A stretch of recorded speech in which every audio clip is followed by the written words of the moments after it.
Замгийн прокурорын газраас хяналтын чиглэлийг хэрэгжүүлэх явцдаа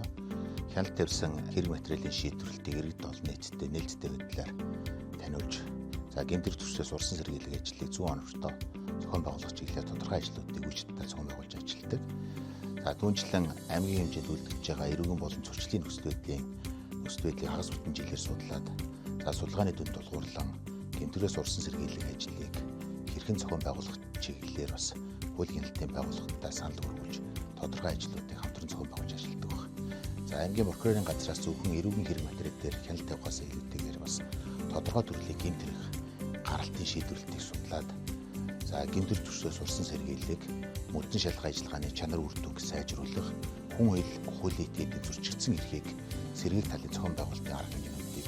хяналтын чиглэлээр хүрээнд бас авч хэрэгжүүлж ажилладаг. Үүний хүрээнд өнөөдөр тодорхой төрлийн гэмтрийн гаралт шийдвэрлэлтийг судлаад бас орон нутагт үлдэгдсэн гэмт хэргийг эрүүгийн хэрэг шийдвэрлэх тухай хууль заасан зорилтын хүрээнд өргөн шуурхай шалгах шийдвэрлэх, хүн хуулийн этгээдийн зөрчигдсөн эрхээдийг нэн тэргуунд хамгаалах чиглэлээр бас хууль эрх зүйн орчинд бас хэлэлцүүлэг зохион байгуулж байна. Өнөөдрийн хэлэлцүүлэгт Ус аймгийн цагдаагийн газрын мөрдөн шалгах байгууллага, шүүх, Ус аймгийн өмгөөлөгчнөр, бусад хуульчнаар оролцоод энэ хэлэлцүүлгийг нэлээд өргөн сар хүрээнд зохион байгуулж байгаа. Энэ хэлэлцүүлэг зохион байгуулснаар бид бүхэн нэгд хуулийн хэрэгжилтийг нэгмөр хангуулах, хуулийн буруу практикийг тасан зогсоох, нэгдсэн ойлголтод бусад хуульчнаар хүргэх энэ чиглэлийн зохион байгуулалтыг арга хэмжээнүүдийг авч байгаа. Нөгөө талаар энэ мөрдөн шалгах ажиллагааг шуурхай явуулах чиглэлээр буюу хүн хуулийн этгээдийн зөрчигдсөн эрхийг хамгаалах, хэргийг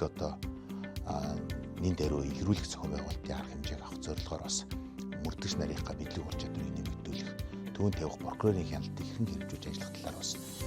энэ хэлэлцүүлгийн үр дүн бас оршиж байгаа. Өнөөдрийн хэлэлцүүлэгт бас тодорхой үр дүн гарч жишээлх гарах байх гэж үзэж байна.